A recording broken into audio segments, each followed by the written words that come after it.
In today's unboxing, we take a look at a prototype copy of Relics of Rajavihara by Joe Slack. Let's take a look.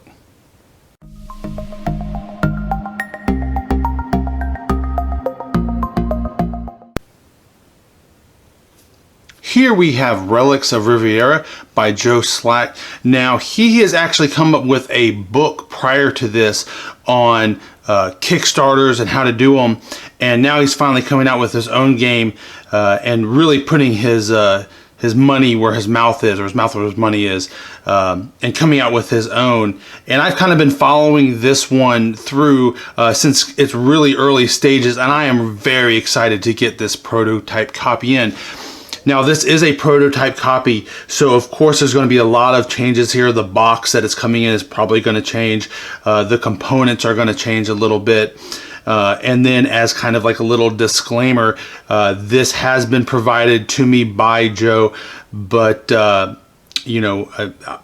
this is an unpaid unboxing and later review, so everything you hear is my own thoughts. Nothing is having to be verified or approved, so what you see here you can trust on is what I truly believe. But I know that I'm probably already going to like this, being that I have kind of followed this one pretty early on.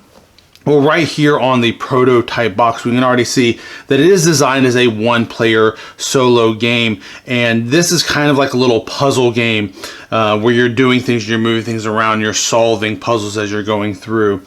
For a 15 to 60 minute campaign with a 15-minute adventure, meaning when you play a single level will probably take you about 15, but if you were to then go through the campaign for all those levels, that then may take you up to like the 60 minutes with an age of 12 plus. Now, once again, this is just a prototype, so here we just have a very tight box, nothing else, just a nice box, but still, for this being a prototype copy, I'm already pretty impressed with the quality that's going in there, and just excited to see what the final version of this game is going to be like.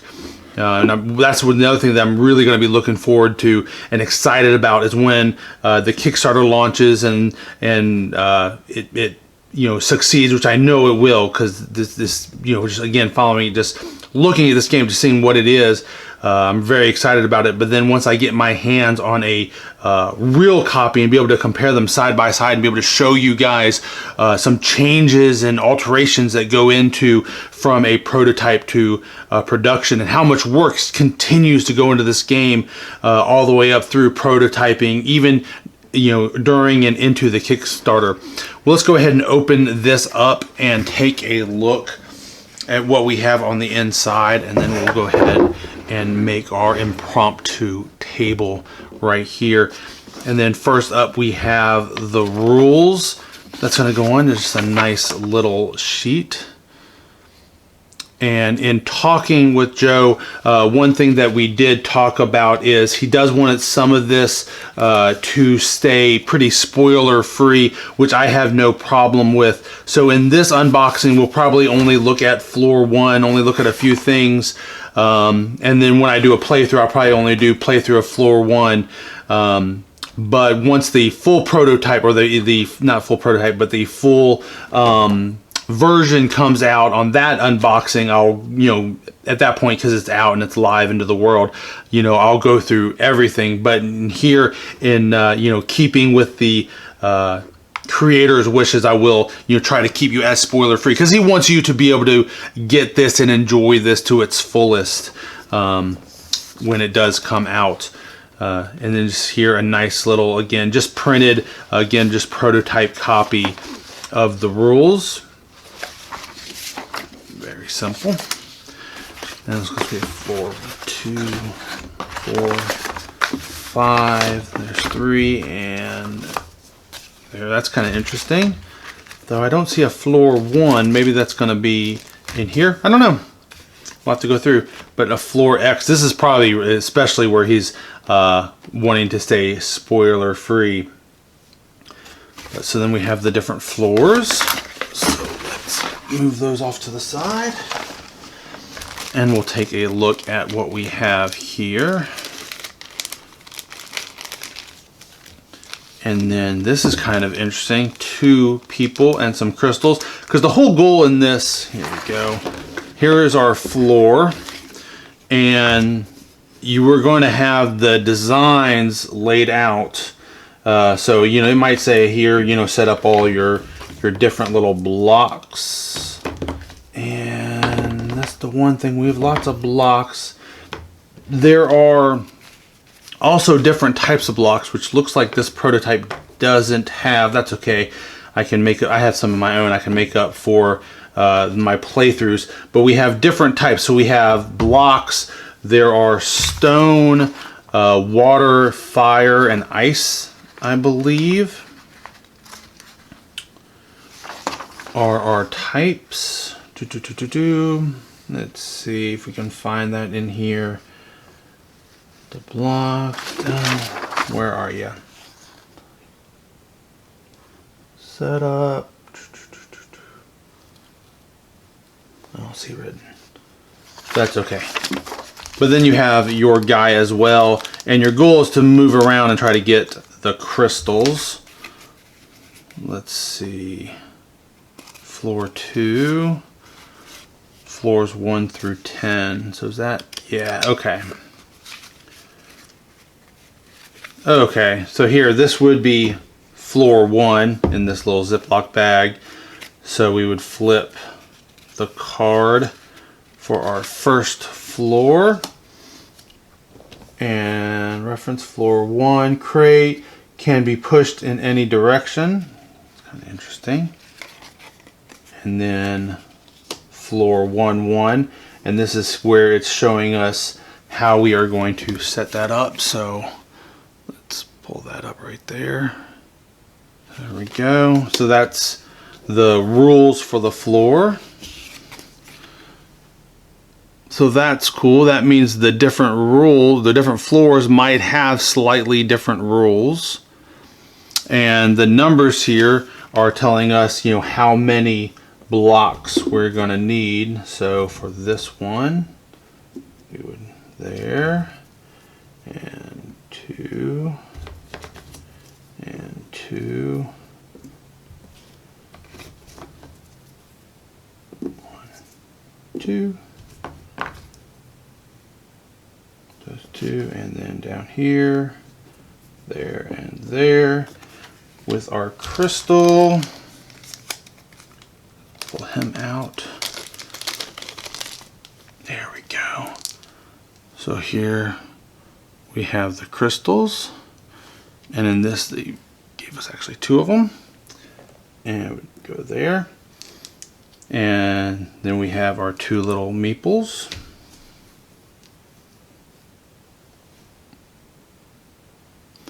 So our goals would be to push the blocks so we can build it up, so we can work our way up to get to the crystal and go on to the next floor. So that is cool. Let's go through and look here at floor 1. So as we can see, and then here we're showing the little person starting position.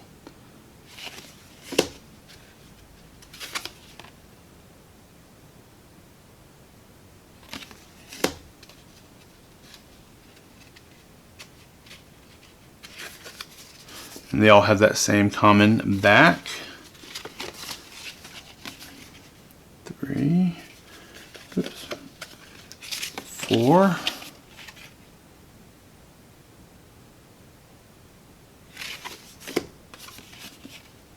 And then of course they're giving additional goals for the rooms, which I'm guessing here, especially here in our first floor, they are going to just be to get that gem. This gives you an idea of, you know, how the layout is and everything. And so far here on all these floors, it looks like we're only really using the blocks. So I should actually be able to go through the playthrough and do a nice playthrough of this first floor. And here you have an example of the different goals that you might get. Same thing with that one. It had one. And notice it has the Nemesis, shows the 2. So that would be why we have the 2 meeples. And then the new challenge for floor 2, where here you can see in floor 2 they're adding boulders, which cannot be moved.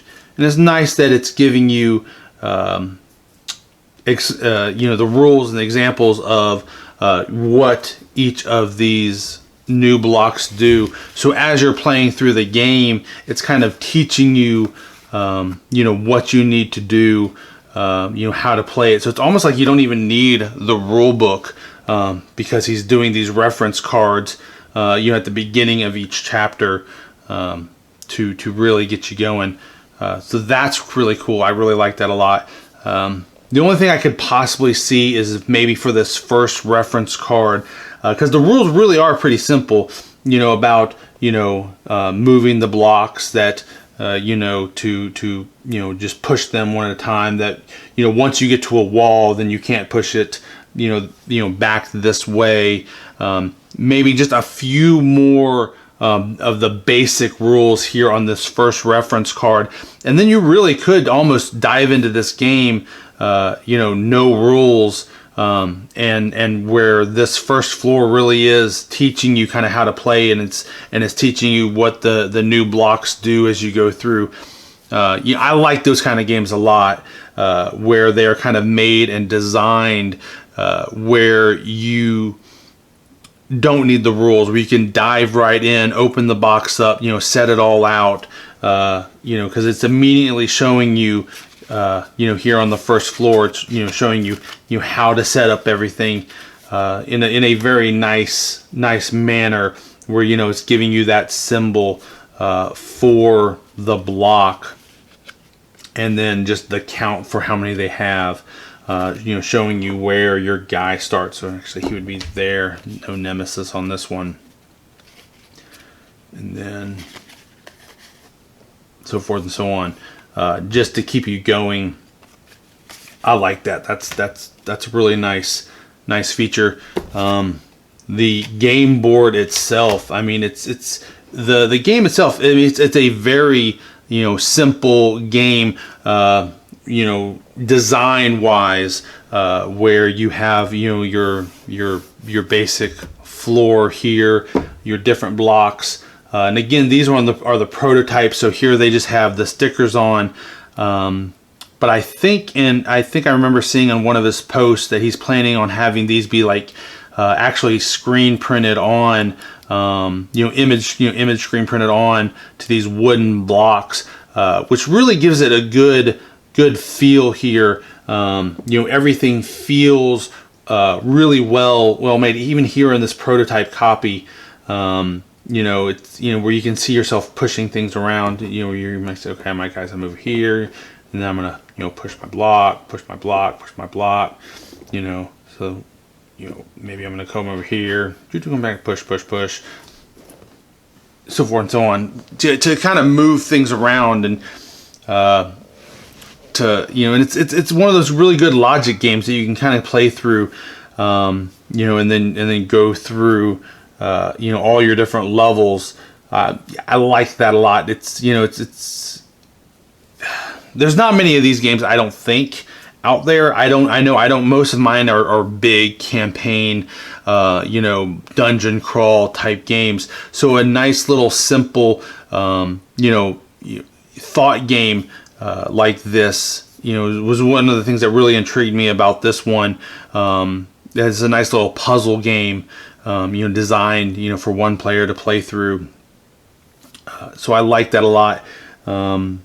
The only downside to this one might be that once you've played through floor 1-1, there's really no reason to play that one again, unless you want to maybe see if you can better your maneuvers, better your time, better to say, hey, I did this one in 15 moves. Let me see if I can do it in 10 moves. That kind of a thing. So in that sense, I could almost even see it where, maybe like a point system could be added to this to really add that extra level where you could say, hey, you know, if you beat floor 1, you get 10 points. If you beat it in under 10 moves, you get 20 points. You know, and then at the end of the floor, you add up all your points. And if you have, you know, say 100 points, you're an adventurer. If you have 200 points, you're Indiana Jones, or, you know, something, you know, along those lines. You know, something to try to make you have some replay in this, and then maybe see, in this kind of game, it might be hard to try to have a random level generator or a random one, but if something like that could be done, that would add a ton of replay value to this. And that might be the only limitation that this game has, is it's slightly lacking in replayability. But, you know, maybe a point system could go to adding a lot, especially, you know, to try to get you to better your score, to do it in less moves. And that could even be, not necessarily has to be even in moves, but it could be, you know, later as you get into it in through the game with the different block types. Like here again, we just have the boxes, but once we get into floor 2, we started getting into stones, but then we're going to get into fire, and we're going to get into ice, and we're going to get into water.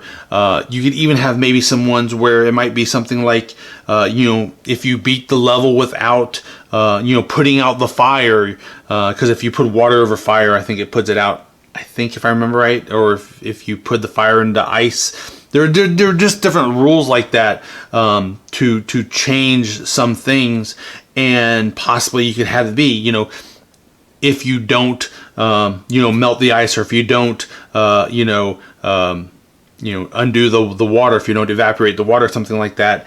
You know, maybe you'd get even more points because that might be more difficult to beat the level without doing that. You know, things like that could again add that replayability to this. To get people to try to play again, to better that score. But even as it is now, again, I really like this. You know, it's a very good, you know, puzzle game. I've seen a lot of people talk about how it reminds them of those old Zelda games, those old, you know, those original Nintendo and Game Boy Zelda games, where you're having to move the blocks around to open up to open up the secret door to get you through the dungeon. This has a really good feel of that. So especially if you like those old Zelda games, if you like those old levels and missions and puzzle solving things, this would definitely be right up your alley. Well, I cheated a little because I was starting to pack things up a little bit, and just grabbing this floor 2 pack kind of made me take a closer look, and I felt it, and I was like, this feels awful thick. Now here in the box, I only had the blocks for the crates. It's like, could that be were the other ones? And sure enough, they were. And I opened up the floor 2 envelope just to grab the rock block, which we know about already because we kind of took a look at this advancement card for the new floor and the new challenge coming in.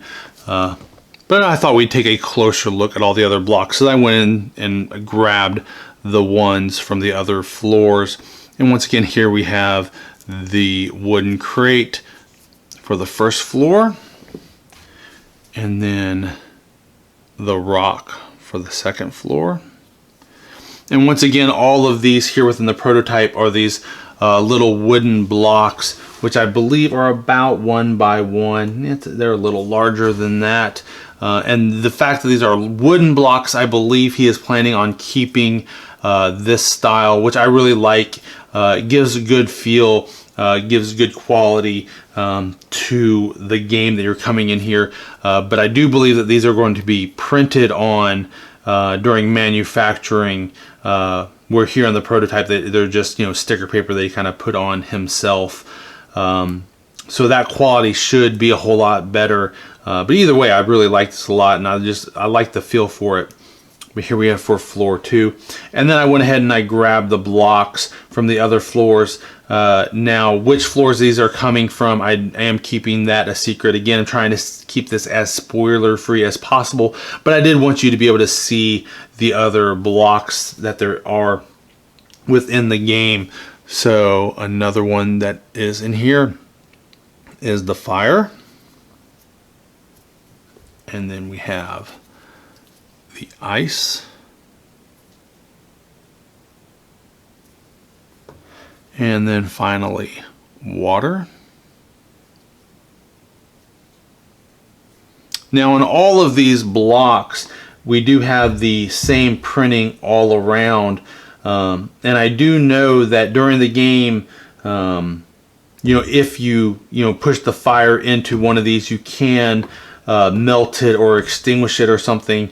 So potentially I could see where maybe you could have maybe one side be steam or empty space, or maybe you could just take it off. I don't know. I'd have to see. It's one of those ones that to truly understand if that would be interesting, necessary, ideal would be to actually play it and actually do that maneuver. Because if you push the fire into it and then it just, both of them are just gone, you just take them off, then of course that's not necessary. And right off the rip, I can't remember 100% in the rules, how that all is done, and how the fire affects the different things. But I do like I said, the way that these are initially done up, to especially that he is going to that next level to actually use little wooden blocks, especially since you're stacking things, you're adding things up, and especially here with the wooden blocks. If you have this whole stack going up here, I mean, it just looks nice. And it looks correct. It looks meaningful. That it everything is as it should be. Like when I got a print and play of this really early on,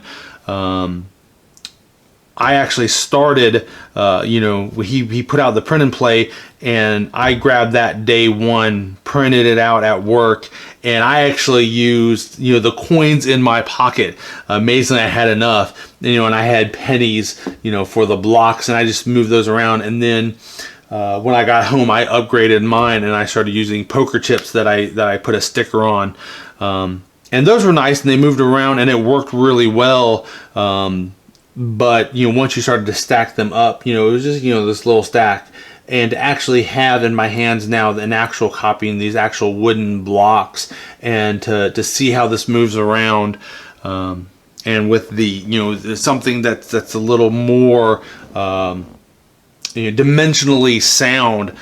I really like this. The way it all looks, and its table presence. Just for playing and moving things around, I really do like these blocks a lot. But here are all 5 of the different types of blocks that you will come into contact during the game. Very cool. Well, that is Relics of Riviera. Now, I have not actually played Floor 1 yet, Floor 1-1. I am going to be saving that for a playthrough that I'm going to do. Probably try to do a couple floors just to see how long they take. Will be, for as long as I go in. But I want to go into that playthrough, unknown, kind of raw, and really give you an idea, and be able to talk to what my thoughts are, why I'm what I'm trying to do, why I'm moving things around. Really digest the rules, and do a playthrough of those ones, not knowing anything going through, not knowing how to do the end result ahead of time, to give you guys a true playthrough to see how the game plays. But until then, I hope this unboxing and review has helped you to determine if you want to back this on Kickstarter, or depending on when you watch this, if it's gone into production by that time, if you want to pick up the game yourself.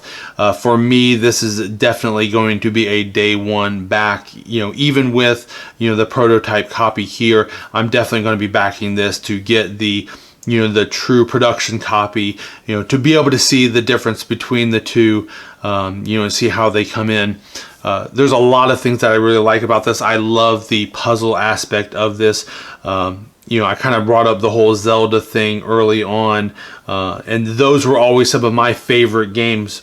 Were the adventure games, and where they added in a bit of puzzle mechanism, and that's what this game is. Just that little short little puzzle mechanism that you can come through, but then it does have that campaign style going as well, so you can play through your entire floor and see what all is going on, and go from room to room, or section or section to floor, and go through it. So you can play long periods of time, or you can just come in and play one floor at a time, just to get that little fix in. I also really like, again, the cube aspect, how he's gone with that. It really does give that good three-dimensional feel to the game. It looks appropriate for what you're doing, especially when you're seeing it on the table, seeing what you're doing. Everything looks proportional, everything looks appropriate to moving things around and having things all stacked up and everything.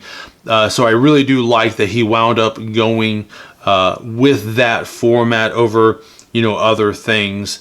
And then, of course, the different floors, how they are going to be adding, I'm assuming, additional challenges to the game, but how each floor adds a new block type with new rules, and each floor is adding to the game, adding mechanisms, adding, challenges, components.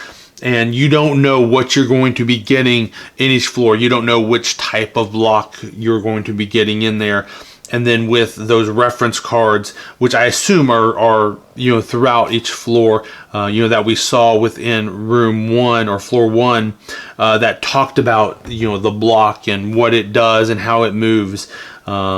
And if those reference cards continue within all the other floors, I absolutely love that. Again, it helps you almost be able to get into this game and play it without really having to dive into these rules very much, if at all.